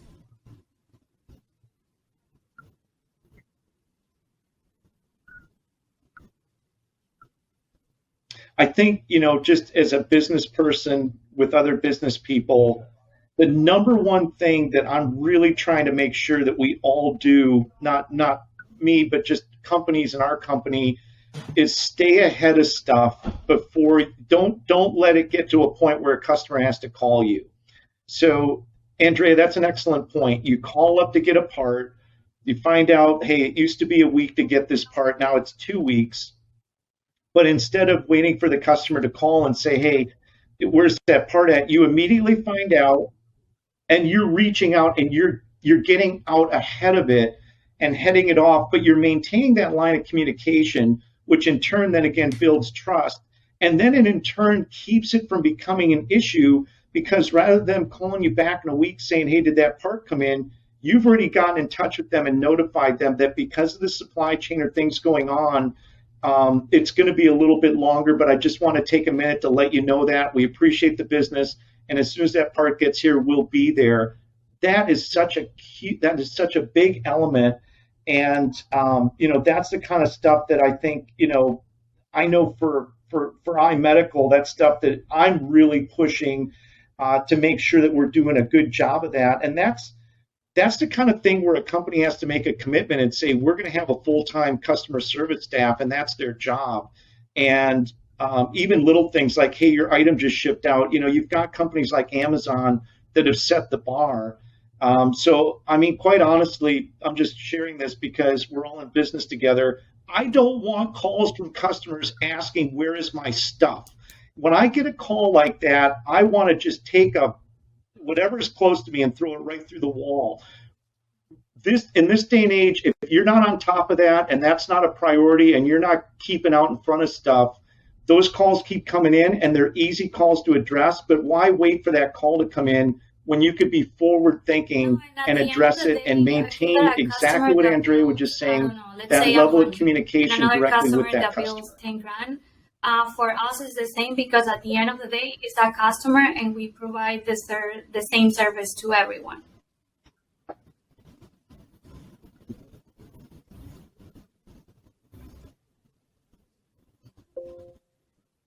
Let's take two companies. You have one that has all the resources, all of the relationships, and just has everything you could possibly want that a supplier could possibly want, or a vendor, or any company, and you have another company that may not have all those, has a couple suppliers, has a couple relationships, but will outwork anybody in customer service, and they will win every time with the customer. If you do not have the trust, the communication, and the rapport built within the medical infrastructure, period, I don't give a damn what company, what state you're in, what country you're in. If you do not have those three things set up, then you're not going to be successful.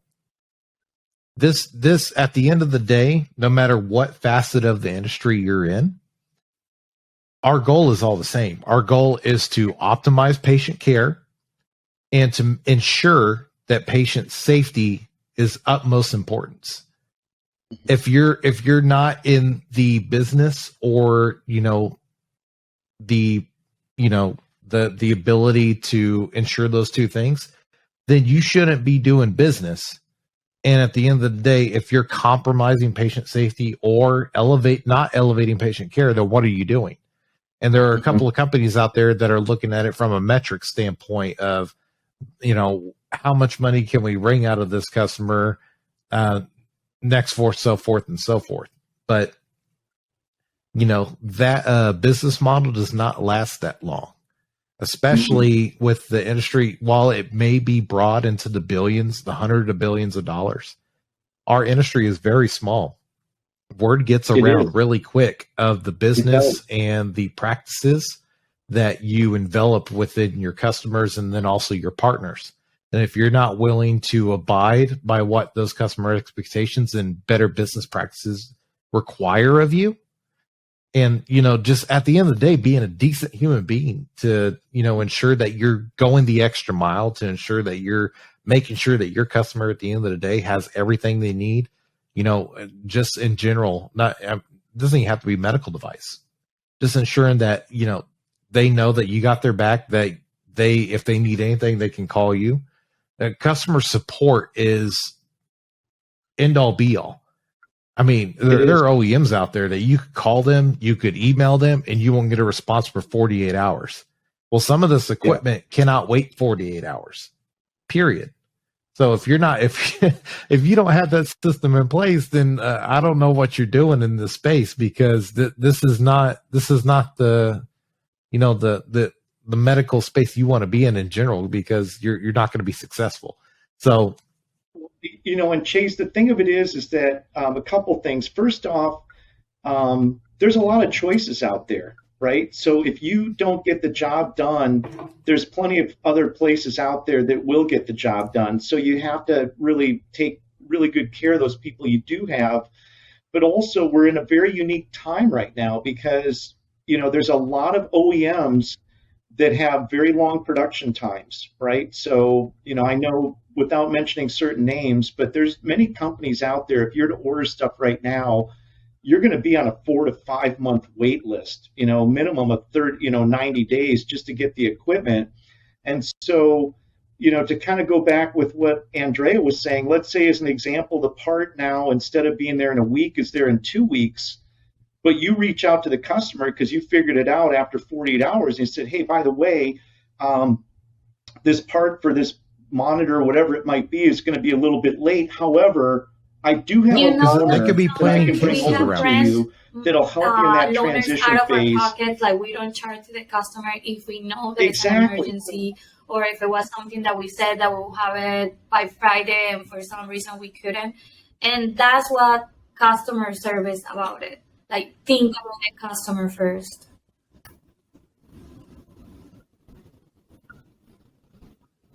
That's right. Yeah. That's really the key thing, Andrea, is saying, look, okay, we know that they've got stuff scheduled. I know right now that this is going to be an issue because the part's not going to be here till Wednesday, and they have cases on Monday and Tuesday. But let me reach out to them and make sure that they're taken care of, and I'm going to cover them, through that time frame until that part gets there. But you're catching it early. You're reaching out to them before it becomes an issue, and you're letting them know, hey, I just found this out, but I'm still going to take care of you, and you're still going to be okay.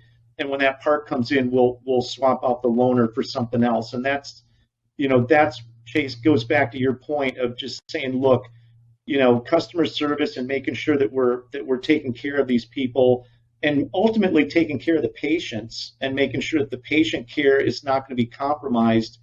That's really, if we really achieve anything in this phone call today, which we've had a great call, Andrea, thank you so much for joining us.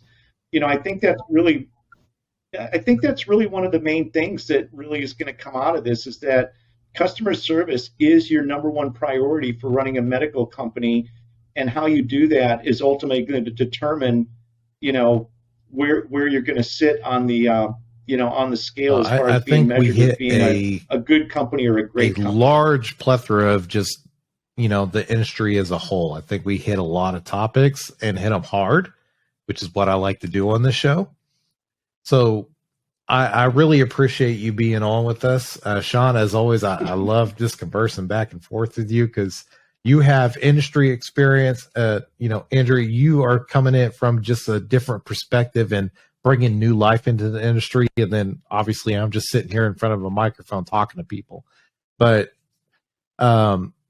before I let you go, first off, for anybody that wants to possibly see what kind of benefit A&G Biomedical can bring to them, and what solutions you have for them, where can they get a hold of you? I can't hear you.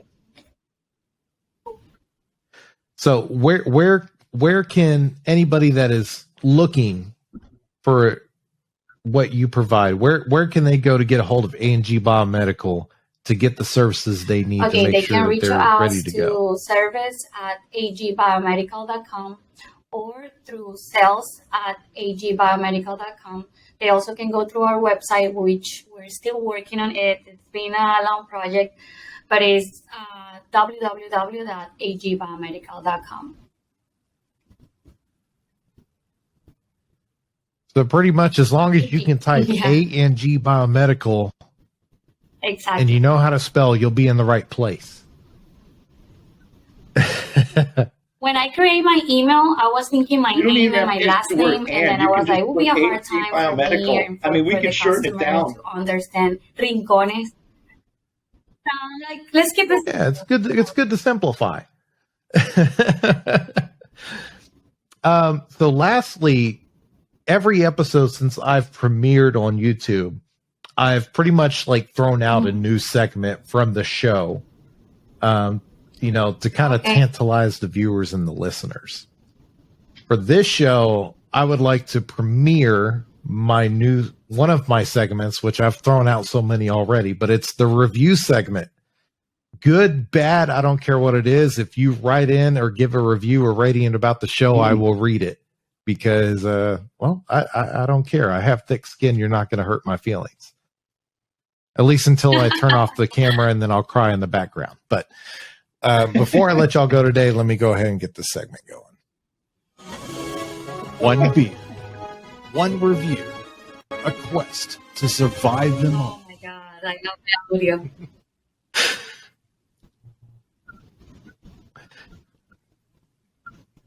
I love that. Okay, Chase, I just have to say, brother, number one, nobody does these little segments better than you. However, I do feel cheated because I have not heard the one that you did with your little nephew, and I have not heard that one today. And when it comes to sound bites, you're the master. Oh, you speak of acronymal soup. Give us the sound bite. I'll hit you with that before we go on to reviews. That's exactly what I'm talking about. Acronymal soup. Andrea has That's awesome. Like I said, it's all voiced by yours truly. I work the soundboard in my favor. Isn't that awesome? So today I have a good and a bad. I love that review. First one. Let's see here. This is from Sergeant Stupid. Interesting, eh? Hey, if you're a veteran, I appreciate your service, brother. Fellow veteran here. This podcast is good to listen to because there's nothing else out there. Contrary to belief, when this was written, we actually have two other podcasts out there. We have HTM Insider and HTM on the Line. I encourage you to go listen to them. They have their own perspectives on the industry and really good content. My only gripe is the guy's constant attempts to turn bearded into an adjective, verb, or adverb. It's not a thing. It will never be a thing. Just stop. So my response to that is, being in the military for over 8 years, I was very baby-faced for most of my adult life, and it scarred me. And when I was able to grow facial hair, I felt like a man. And when I was able to grow it to this splendid length, I feel like I have fulfilled everything I need to in life. So, when I have a bearded segment or maybe a bearded sound or one man, one beard, it's probably not going to stop. Hopefully you will continue to listen, and I appreciate your input nonetheless. Thank you for listening. That's what it's all about. Next one is from BMEDs Lead the Way. This podcast is entertaining and informational. I enjoy the fact you bring important topics to the forefront while at the same time keeping it light and comical. I also commend you on trying to reach out to future biomeds and education. I've had a lot of mezcal people. And educating future biomeds, knowing that our field will be in high demand in the near future. Keep up the great work. I appreciate the salutations and the love and the support. As always, we are well aware that our field is in dire need of new blood, new people, building awareness, getting people interested to want to come into the field. So those are my 2 reviews today. Unfortunately, so if you would like to leave a review about the show, most podcast providers, such as Apple and a couple of the non-third-party ones, will allow you to leave a review. Spotify does not allow you to leave a review. However, you can go to the top of the podcast where it's listed, and you will see stars. If you click on those stars, you can leave a rating. Also, I believe since we are on Google Podcasts as well, you can leave a review there. Or if you want, you could directly email me at beardedbiomed@gmail.com or go onto my Facebook, Instagram, TikTok, LinkedIn. I don't care. I'm everywhere. And but you can those write me reviews specifically are your from gripes and today's rants. podcast or from another one?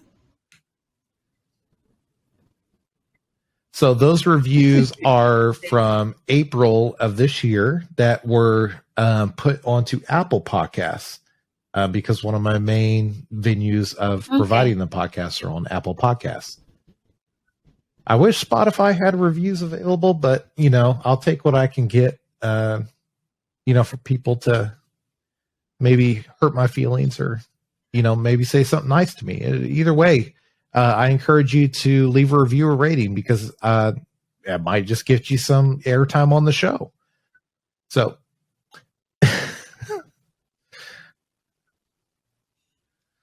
Chase, before we leave, just real quick, and I swear it's real quick. I always say that and it's not, but you did make a comment that in one of your previous shows that the vast majority of biomeds are in an older tiered group, perhaps. Maybe they're a little bit older, and that the new blood and getting new biomeds into the industry. And I know you're working with colleges and high schools and places out in Texas that are really pushing the biomedical field.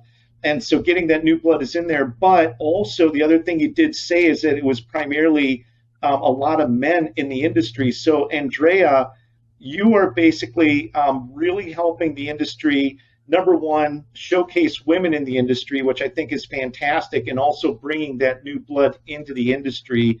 So, I have a lot of admiration, a lot of respect for you launching A&G Biomedical, and also really being, a person that's going to really help showcase the industry to bring those new people, and especially, young ladies that are looking for a career path into this field. So once again, thank you so much for joining us and sharing the information with A&G Biomedical. Thank you for inviting me. And thank you for what you're doing in the industry to help, to help bring that new blood and bring new people into it.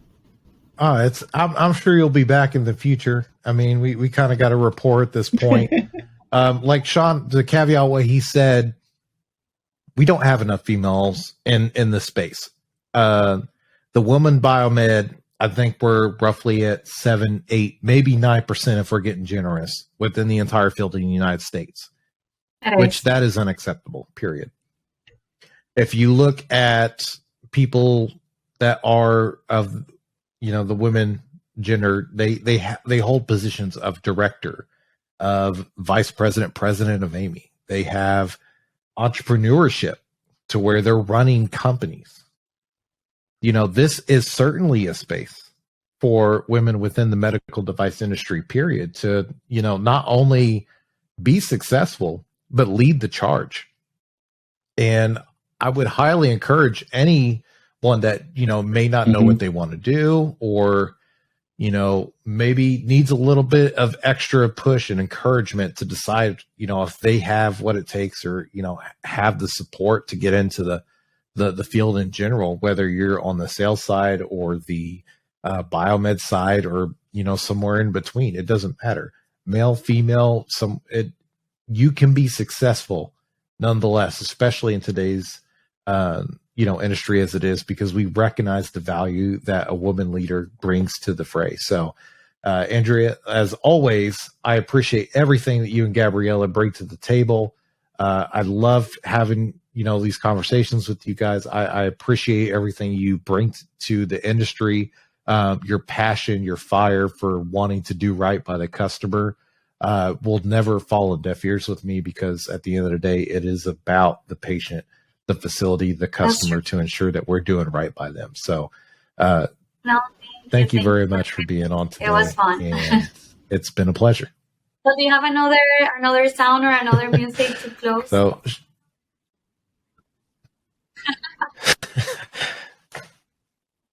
I haven't, Andrea. Yes, I haven't used this button yet, so I'm just let's just close with this one. All right. Come on, brother.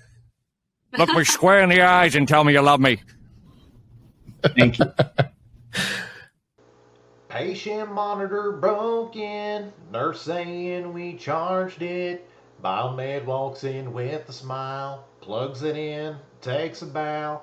Surgical table has gone down, doctor yelling in the background. Hand controls smashed to hell, taped up together, this can't be real. Sparks just went flying, equipment slowly dying. Take a gander inside, batteries melted, oh surprise. Biomed, can you fix this? We just went and broke it. By the way, we need it now. Make the part of pay or skip town. While we thank you for our steady work, starting to make our brains hurt. I just hope my coffee lasts. Quit breaking things so damn fast.